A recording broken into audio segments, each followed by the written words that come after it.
Autobiography of an owl. I am an owl. আমি একটি পেঁচা।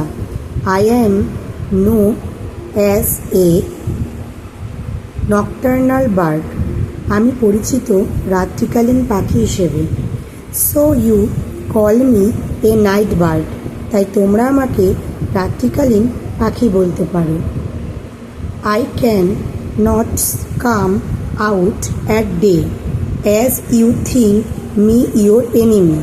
আমি দিনের বেলা বেরোতে পারি না, কারণ তোমরা আমাকে তোমাদের শত্রু মনে করতে পারো। I live in a dark forest on the branch of a big tree. আমি বড় কোনো গাছের শাখায় অন্ধকার রাত্রে বাস করি।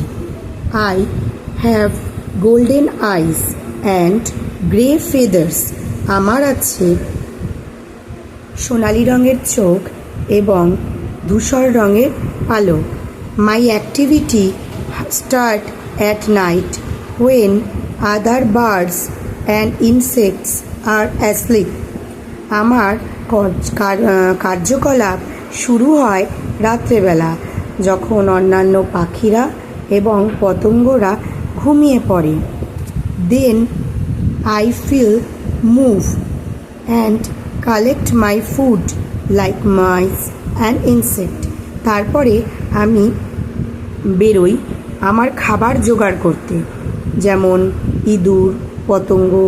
The clear sky, the moon, the silent forest make me হুট। পরিষ্কার আকাশ, চাঁদের আলো এবং নিস্তব্ধ বন আমাকে গান গাইতে সাহায্য করে। But people take it as ominous cry. কিন্তু মানুষ এটাকে ভাবে অশুভ কান্না। I feel happy when I am worshipped along with Devi Lakshmi by Hindu. আমি খুব খুশি অনুভব করি যখন আমি দেখি হিন্দু ধর্মে দেবী লক্ষ্মীর সাথে আমার পুজো দেওয়া হয়। এটা অষ্টম শ্রেণীর ক্লাস 8-এর দ্য আউল একটি অটোবায়োগ্রাফি।